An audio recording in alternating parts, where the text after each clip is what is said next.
பேசலாம். நம்ம அதுக்கு முன்னாடி நம்மோடு தொலைபேசி வாயிலாக தமிழ்நாடு காங்கிரஸ் கமிட்டி நேரலையில் நம்மோடு இணைந்திருக்கிறார் தமிழ்நாடு காங்கிரஸ் கமிட்டியினுடைய தலைவர் திரு செல்வ பெருந்தகை அவர்கள். சார் வணக்கம். 2 மாநில தேர்தல், வயநாடு நந்தேனுடைய இடைத்தேர்தல், 9 பல்வேறு நாடு முழுவதும் கிட்டத்தட்ட 58 தொகுதிகளினுடைய சட்டப்பேரவை தேர்தல். மகாராஷ்டிராவில் ஆளும் மகாயுதி கூட்டணி மிகப்பெரிய ஒரு வெற்றியை பெற்றிருக்கிறார்கள், வெற்றி முகம் கிடைத்திருக்கிறது. அதே நேரத்தில் ஜார்க்கண்ட் மாநிலத்தில் இந்தியா கூட்டணி வெற்றி முகத்தில் இருக்கு. உங்களுடைய பார்வை?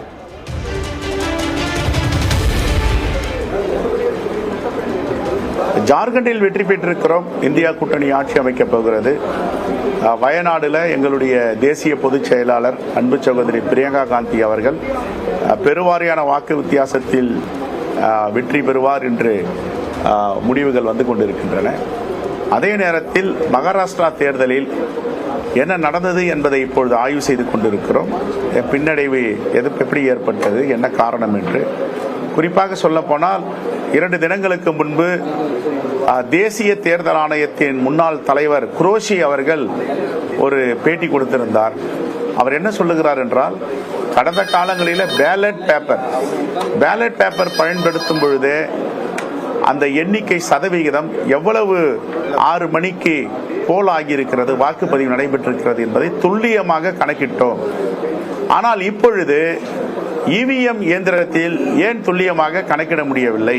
ஒரு தேர்தலிலும் தேர்தல் முடிந்த மாலை 6 மணிக்கு 1% தேர்தலுக்கு பிறகு 2 நாட்களுக்கு பிறகு அதை உயர்த்தி காட்டுகிறார்கள். அது எப்படி நடக்கிறது என்பது அதெல்லாம் சாத்தியமே இல்லை அப்படி என்று சொல்லி இருக்கிறார். இப்ப மகாராஷ்டிராவில் என்ன நடந்திருக்கிறது? தேர்தல் முடிந்தது 6 மணிக்கு இவிஎம் இயந்திரத்தில் உள்ளதை அப்படியே தெரிவிச்சாங்க. ஆனா 2 நாட்களுக்கு பிறகு 6% உயர்த்தி காட்டுறாங்க. இது எப்படி சாத்தியம்? இந்த 6% எப்படி உயர்கிறது என்பதை பற்றிலாம் நாங்கள் ஆய்வு செய்து கொண்டு இருக்கிறோம்.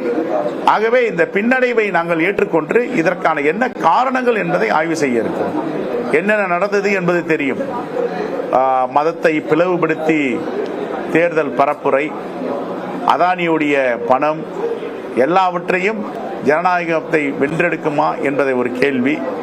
இதற்கெல்லாம் ஆய்வுக்கு பிறகு மாலையோ நாளை காலையோ நாங்கள் பத்திரிகையாளர் சந்திப்பில் தெளிவாக சொல்லவிருக்கிறோம். ஜார்க்கண்ட் மக்களுக்கும் வயநாடு மக்களுக்கும் இடைத்தேர்தலில் வெற்றி பெற்ற காங்கிரஸ் பேரியக்கத்திற்கும் இந்தியா கூட்டணிக்கும் வாக்களித்தவர்களுக்கும் தமிழ்நாடு காங்கிரஸ் கமிட்டி சார்பாக மனமார்ந்த நன்றியை தெரிவிக்கிறோம். இல்ல, வெற்றி ஜார்க்கண்டினுடைய வெற்றி எப்படி ஜனநாயக தீர்ப்போ அதே மாதிரி மகாராஷ்டிராவும் ஒரு கிளியர் மேண்டேட் தான், அதுவும் மக்கள் கொடுத்த தீர்ப்பு தான். ஆனா பாஜக வைக்கக்கூடிய விமர்சனம், காங்கிரஸ் தோல்வி முகம் அப்படிங்கிற ஒரு இடத்துக்கு போனா உடனடியாக அவர்களுடைய குற்றச்சாட்டு இவிஎம் பக்கம் தான் திரும்பிடுது, இவிஎம் குற்றம் சாட்டுறாங்க அப்படிங்கிற ஒரு விமர்சனத்தை வைக்கிறாங்க.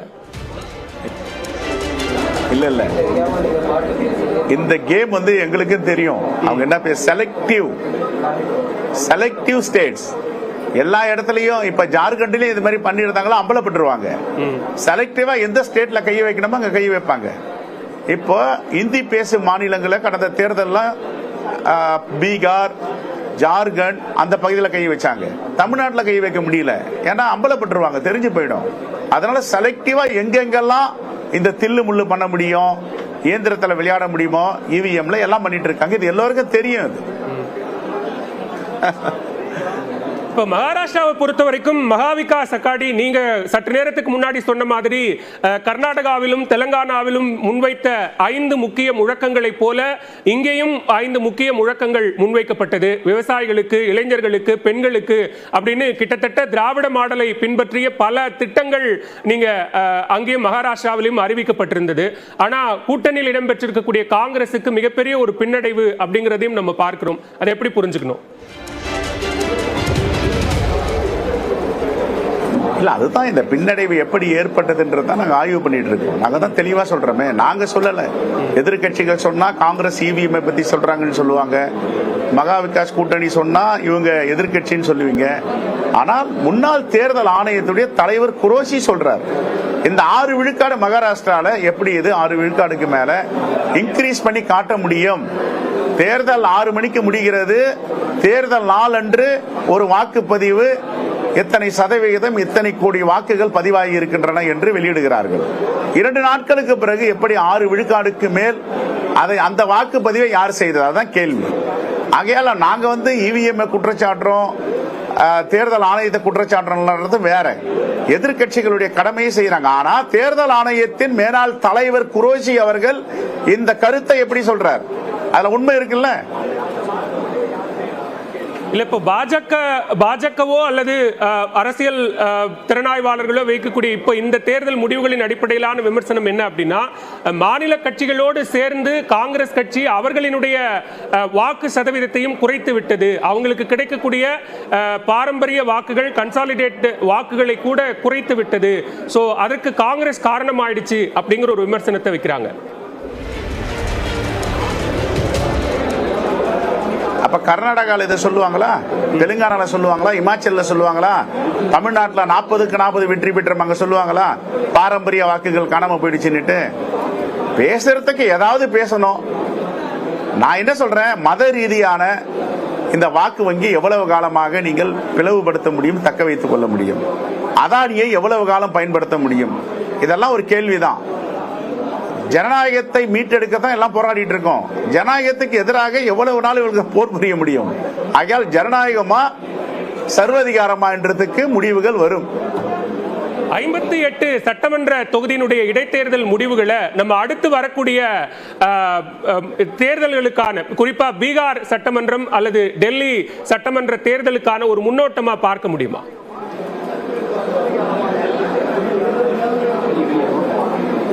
இல்ல, இப்ப இடைத்தேர்தல் முடிவை வச்செல்லாம் நம்ம முன்னோட்டமா பார்க்க முடியாது. 2 விஷயம் தான், ஒரே ஒரு செய்தி தான் இந்திய தேச மக்களுக்கு புரியணும். அது புரிய வைக்கிற கடமை ஒரு ஜனநாயக சக்திகளுக்கும் உண்டு. இந்த தேர்தல் என்பதை எப்படி இவர்கள் அணுகுகிறார்கள், தேர்தல் ஆணையத்துடைய பங்களிப்பு என்ன, இதுதான் கேள்வி. தேர்தல் ஆணையம் நேர்மையாக செய்கிறதா? இந்த மகாராஷ்டிரா தேர்தல் எப்ப நடந்திருக்கணும்?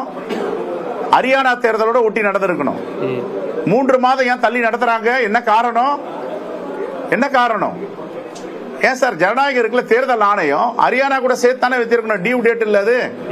எதற்காக இவ்வளவு நாள் கிடப்புல போட்டு தள்ளி நடத்துறாங்க?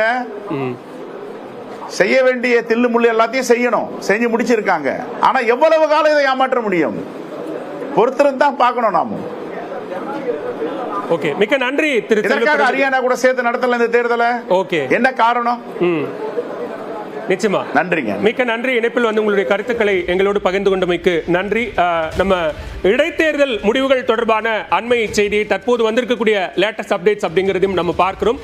பீகாரில் பாஜக முன்னிலை பெற்றிருக்கிறது, பேலாகஞ்ச் தொகுதியில் ஐக்கிய ஜனதாதளம் முன்னிலை பெற்றிருக்கிறது. அதே நேரத்தில் பீகாரில் முதல் முறையாக அரசியல் கட்சி தொடங்கி களம் கண்ட வியூக வகுப்பாளர் பிரசாந்த் கிஷோர் அங்கு பின்னடைவை சந்தித்திருக்கிறார் அப்படிங்கிறதையும் பார்க்கிறோம். அங்கு மொத்தம் 4 தொகுதிகளில் 2 தொகுதிகளில் பாஜக வெற்றி பெற்றிருக்கிறது. அதே நேரத்தில் சிகான் சன்னப்பட்னாவில் காங்கிரஸ் வேட்பாளர்கள் தொடர்ந்து 2 தொகுதிகளுடைய மகன் நிக்கில் அங்கு பின்னடைவை சந்தித்திருக்கிறார் அப்படிங்கிறதையும் பார்க்கிறோம்.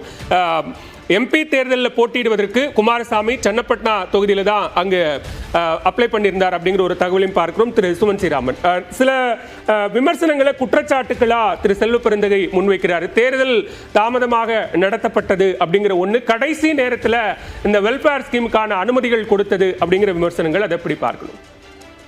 தேர்தல் ஆணையம் பாரபட்சமாக நடந்து கொண்டு இருக்கிறதா என்று கேட்டால் உறுதியாக நடந்து கொண்டிருக்கிறதுங்கிறது தான் என்னுடைய கருத்து. அதுல மாற்று கருத்து இல்லை. அதற்கு ஒரு உதாரணம் இல்ல, கிட்டத்தட்ட 10 ஆண்டு காலத்துல பல உதாரணங்கள் இருக்கின்றன. இந்த தேர்தலில் மகாராஷ்டிரா ஏன் பின்னாடி வச்சாங்க அப்படின்னா, இவங்களுக்கு இந்த ஃப்ரீபி திட்டங்கள், இந்த லடுக்கி பஹின் ஸ்கீம் இதெல்லாம் அனௌன்ஸ் பண்ணி ஒரு எதிர் அலை, பாராளுமன்ற தேர்தல் முடிவுகள் வந்த பிறகு ஒரு எதிர் அலை அவர்களுக்கு எதிரே இருந்தது. அதை மாற்றி அமைப்பதற்கான கால அவகாசம் தேர்தல் ஆணையம் இவர்களுக்கு வழங்கியது. அது மிகவும் ஒரு தவறான அணுகுமுறை. ஆனால் இந்த அளவிற்கு அவர்கள் இதை பயன்படுத்தி கொண்டார்கள், அது வேற விஷயம். 2வது, இந்த இவிஎம் பத்தி பேசுறதுன்னா நீங்க எப்படி என்ன பண்ணாங்கன்னு சொல்லணும். ஏதோ பண்ணிட்டாங்கன்னா என்ன செய்தார்கள்? சரி, இவிஎம்ல உங்களுக்கு நம்பிக்கை இல்லைன்னா என்ன காரணத்துக்காக அந்த இவிஎம்ல பிரச்சனைகள் இருக்கின்றன? இதை நானே பலமுறை சொல்லி இருக்கிறேன். ஒன்று ஓட்டு போலார ஓட்டும் கவுண்டார ஓட்டும் டேலி ஆக மாட்டேங்குது. ஸோ நிச்சயமா இது வந்து கவலைக்கு அளிக்கிற விஷயம். ஏன் அப்படிங்கிற விளக்கம் அவங்க கொடுக்கணும். அதே சமயம் முன்னாடி எல்லாம் தேர்தல் இன்னைக்கு 6 மணிக்கு முடியுதுன்னா மேக்சிமம் நாளை மாலைக்குள் இறுதி டேலி வந்துடும். இவ்வளவு சதவிகிதம் தான் வாக்கு சதவீதம்னு. மகாராஷ்டிராவை பொறுத்த வரைக்கும் 20ஆம் தேதி முடிந்த தேர்தலில் நேற்று மாலை வரைக்கும் ஃபிகர்ஸ் வந்து அப்டேட் ஆயிட்டு இருந்துச்சு. ஸோ ஏன் இந்த மாதிரி ஆகுது அப்படிங்க அதுவும் தான் குரேஷி சொல்லியிருக்காரு. அந்த மாதிரி முன்னாடி நடக்காது. ஸோ இதெல்லாம் நான் முழுமையாக ஏற்றுக்கொள்கிறேன். திரு குரேஷி கூறுவதில் நியாயம் இருக்கிறது. ஆனால் நீங்க எப்ப தோத்தாலும் அப்ப கர்நாடகால செலக்டிவா மேனிபுலேட் பண்ணும். சில தொகுதிகளில் எப்ப தேவையோ அப்ப மேனிபுலேட் பண்ணுவாங்க. இது என்ன லாஜிக் சொல்லுங்க? அதாவது அவங்களுக்கு சரி கர்நாடகால அப்போ பாஜக கர்நாடகால நம்ம தோத்து போலாம் அப்படின்னு டிசைட் பண்ணாங்களா? எனக்கு புரியல. சோ மேனிபுலேட் பண்றவங்க எல்லாத்துலயும் தானே மேனிபுலேட் பண்ணணும். இமாச்சல்ல மேனிபுலேட் பண்ணல. இப்ப இந்த தேர்தலே ஜார்க்கண்ட்ல மேனிபுலேட் பண்ணிருக்காங்க. அததான் சில ஸ்டேட்ல பண்ண முடியாது அப்படிங்கிறாரே திரு செல்வ பெருந்தகை. அது என்ன கணக்கு? அது எப்படி? அது அந்த இவிஎம் வந்து மேனிபுலேட் பண்ண முடியாத இவிஎம். இவிஎம்ல 2 வகையான இவிஎம். இது வந்து மக்கள் அவர்களை நிராகரித்து விட்டார்கள் மகாராஷ்டிரால. அதை ஏற்றுக்கணுங்க. சரி, இதுல வந்து எனக்கு ஒவ்வொரு வாட்டி தோல்வி நான் இவிஎம்ல தப்பு கோளாறு இருக்கலாமா அப்படின்னா நமக்கு தெரியாது. இருக்கலாம். அதை வந்து மக்கள் முன் அதை மக்கள் மனதில் இருக்கிற சந்தேகங்களை தீர்த்து வைப்பது தேர்தல் ஆணையத்தினுடைய கடமை. அந்த கடமையில் அது தவறி இருக்கிறது, பாரபட்சமாக நடந்து கொண்டிருக்கிறது, எல்லாம் நான் ஏத்துக்கிறேன். ஆனால் நீங்கள் ஒவ்வொரு வாட்டி தோல்வி அடையும் போதும் இவிஎம்னால தோற்றோம், அப்ப ஜெயிக்கும் போது அதே இவிஎம் தானே வருது. சோ அது வந்து நான் ஏற்றுக்கொள்ள முடியாத ஒரு கருத்து. எப்படி பண்றாங்கன்னு நீங்க சொல்லுங்க. அது மக்களுக்கு புரியும் வகையில் இதுதான் செஞ்சாங்க, இந்த மெத்தட்ல அவங்க மேனிபுலேட் பண்ணாங்கன்னு சொல்லுங்க. மக்கள் முன் வையுங்க. அது வைக்கிறது இல்லையே. ஏதோ பண்ணிட்டாங்க, இவிஎம் எல்லாத்தையும் மாத்திட்டாங்க. அங்க ஏஜென்ட் இருக்காங்க, கட்சிகளுடைய ஏஜென்ட் இருக்காங்க, sealed room, CCTV, paramilitary force card ஆயிட்டு இருக்கு. சோ இதெல்லாம் தாண்டி இதை வந்து ஒவ்வொரு தேர்தலையும் கொண்டு வருவது இன்று மகாராஷ்டிராவில் நடந்ததற்கும் இவிஎம்க்கும் தொடர்பு என்று நான் நினைக்கவில்லை. மக்கள் இவர்களை நிராகரித்து விட்டார். அவ்வளவு. மிக்க நன்றி திரு சுமந்த். இந்த அமர்வில் பங்கேற்று உங்களுடைய கருத்துக்களை பகிர்ந்து கொண்ட மிக்க நன்றி. திரு புகாரி, 2 விமர்சனம் இருக்கிறதுனால பதில் மட்டும் வாங்கிக்கிறேன். அவரும் இந்த அமர்வில் இப்போ முடிக்க போறாரு. அடுத்து உங்ககிட்ட தான் வரேன். வெற்றி அப்படின்னா மக்கள் தீர்ப்பு அப்படின்னா அது எல்லா இடத்துலையும் ஒரே மக்கள் தீர்ப்பு தான். அது எப்படி தனிப்பட்ட இடத்துல ஒரு மாநிலத்தில் மக்கள் தீர்ப்பும் அது இன்னொரு மாநிலத்தில் இவிஎம் மீதான குற்றச்சாட்டாகவும் இருக்க முடியும் அப்படின்னு கேட்குறேன். பேசுறது எவ்வளோ ரிடிகுலஸாக இருக்குன்னா, தேர்தல் ஆணையம் பாரபட்சமாக செயல்பட்டது என்பதை ஏற்றுக்கொள்வாராம். ஆனால் இவிஎம் மேலே குற்றச்சாட்டு வச்சா இவிஎம் வந்து இந்தியாவில் மட்டுமல்ல இவிஎம் ஹேக் பண்ண முடியுங்கிற இஷ்யூ அது அவருக்கு எப்படி தெரியாமல் போச்சுன்னு எனக்கு தெரியல. இவிஎம்மால டிரான்ஸ்பரண்டான ஒரு எலெக்ஷன் நடத்த முடியாது என்று ஜெர்மானிய உச்சநீதிமன்றம் தீர்ப்பு தந்திருக்கிறது. சுவிட்சர்லாந்தின் உச்சநீதிமன்றம் தீர்ப்பு தந்திருக்கிறது. Rather then maintaining efficiency in election it is transparency that is much needed என்பது ஜெர்மானிய உச்சநீதிமன்றத்துடைய வார்த்தை. இங்க எப்படி பண்ணாங்கன்னா கடந்த ஹரியானா தேர்தல் நாங்கள் தேர்தல் ஆணையத்தில் எக்ஸாக்டா அதோட மோடஸ் ஆபரண்டியை நாங்கள் கம்ப்ளைண்ட் கொடுத்துருக்கோம். உள்ள இருந்து எடுக்கக்கூடிய மிஷின்ஸ்ல இருந்து எப்படி 91% சார்ஜ் இருக்குது, இதை எப்படி ஹேக் பண்றாங்க, இது வந்து இங்க இருந்துகிட்டே அதை ஹேக் பண்ண முடியும்னு அதனுடைய அந்த நிபுணர்கள் எல்லாமே அது சம்பந்தமான கேள்விகள் எழுப்பி இருக்கிறாங்க. இவிஎம் தொடர்பான வழக்கிலே உச்சநீதிமன்றம், இந்தியாவில் உச்சநீதிமன்றம் என்ன சொன்னது அப்படின்னா, என்னென்னலாம் முறைகேடு நடந்திருக்குன்னு காட்டுங்கன்னு. ஆனால் முறைகேடுகள் நடப்பதற்கான வாய்ப்பு இருக்கிறதா என்கின்ற கேள்வி உச்சநீதிமன்றம் வைக்கவே இல்லை முன்னால. அப்ப இவிஎம் ஆல் டிரான்ஸ்பரண்டான ஒரு எலெக்ஷன் நடத்த முடியாது என்பது உலக நாடுகள் அனைத்துமே ஏற்றுக்கொண்டது. அதனால தான் நாம் எந்த நாட்டை முன்னுதாரணம் காட்டி நடக்கிறோமோ அந்த நாட்டில் இவிஎம் கிடையாது. சோ இவிஎம் ஆல பண்ண முடியும், ஆனா சர்டைன் பெர்சன்டேஜ், அந்த சர்டைன் பெர்சன்டேஜ் மீறி பீப்பிள் மேண்டேட் வரும்போது காங்கிரஸ் ஜெயிக்குது. ஏன் தோத்தா வந்து ஏத்துக்க மாட்டேங்கிறீங்க? தோத்துட்ட மக்கள் நிராகரிச்சா அமைதியா ஏத்துக்கிட்டு போயிருவோமே. தேர்தல் நேரத்தில், தேர்தல் காலத்தில் தேர்தல் தள்ளி இப்ப வந்திருக்கிற கிளியர் மேண்டேட் அது மக்கள் தீர்ப்பு இல்ல அப்படின்னு அதை சொன்னா விமர்சிச்சா அது கொச்சைப்படுத்துற மாதிரி ஆயிடாது. மக்கள் தீர்ப்புன்னு சொன்னா தான் ஜனநாயகத்தை கொச்சப்படுத்துற மாதிரி ஆகும். ஏன்னா இந்த 4 மாச கேப்ல நூற்றுக்கணக்கான திட்டங்கள் ஓபிசி கேஸ்ட மட்டுமே மையப்படுத்தி ஏக்நாத் ஷிண்டேவுடைய கவர்மெண்ட் அறிவிச்சிருக்குது. இந்த 4 மாசத்துல பிரதமர் நரேந்திர மோடி ஏக் ஹை தோ சேஃப் ஹை அப்படினார். எப்ப சொன்னார்? அத ஓபிசியோட ரிசர்வேஷன் பத்தி பேசும்போது உங்களுக்குள்ள மராத்தாஸ் உள்ள நுழைஞ்சிருவாங்க, அவங்க மராத்தாஸ் ஓபிசி கோட்டாக்குள்ள வரணும்னு கேக்குறாங்க, ஏக் ஹை தோ சேஃப் ஹை அப்படினார். அதே மாதிரி ஸ்டேட் கவர்மெண்ட் வரும்போது 8 லட்சம் ரூபா இருந்த கிரீமி லேயருக்கான கணக்கை 15 லட்சமா உயர்த்தி ஓபிசிக்களை வந்து ரிசர்வேஷனுக்கு எலிஜிபிளா மாத்தணும்னு சொல்லி செப்டம்பர்ல ஆர்டர் கொடுத்தார் ஏக்நாத் ஷிண்டே இந்த 4 மாச கேப்ல. அதே மாதிரி நயாப் சிங் சைனி மாதிரியே இங்க ஒரு ஓபிசி தலைவரை கொண்டு வரணும் அப்படின்னு சொல்லி சக்கன் புஜ்பாலுடைய மகன் பங்கஜை வந்து எம்எல்சி ஆக கவர்னர் கோட்டால அஜித் பவார் அறிவிச்சாரு இந்த செப்டம்பருக்குள்ள. இது எல்லாமே இந்த குறிப்பிட்ட கால நேரம் உங்களுக்கு கிடைக்கும் போது அதே மாதிரி தில்லோரி கும்பி டி கும்பி என்பதெல்லாம் ஓபிசி லிஸ்ட்ல இந்த செப்டம்பர் மாசத்துல உள்ள கொண்டு வந்தாங்க. இவைகள் அனைத்தும் மராத்தாக்கு அகைன்ஸ்டா ஓபிசி அக்யூமுலேட் பண்றதுக்கு இந்த 4 மாத கால அவகாசத்தை பயன்படுத்தி பாராளுமன்ற தேர்தலுக்கு நேரத்தில் இருந்த ஒரு மொமெண்டம் எப்படி திடீர்னு காணாம போகும்? ஒரு லாஜிக் வேணாமா? எப்படி காணாம போச்சு அப்படின்னு சொன்னா சட்டத்துக்கு புறம்பாக ஜனநாயக நடைமுறைகளுக்கு புறம்பாக பாரதிய ஜனதா கட்சி இதை பயன்படுத்தி last but not least national commission of backward classes NCBC chairman பாஜகவை சேர்ந்த ஹன்ஸ்ராஜ் அஹின் அவரை வைத்துக் கொண்டு 7 கேஸ்ட் 12 கேஸ்ட் குஜ்ஜார், போயாறு, முன்னார் காப்பு, தெரங்கி, பென்டா ரெட்டி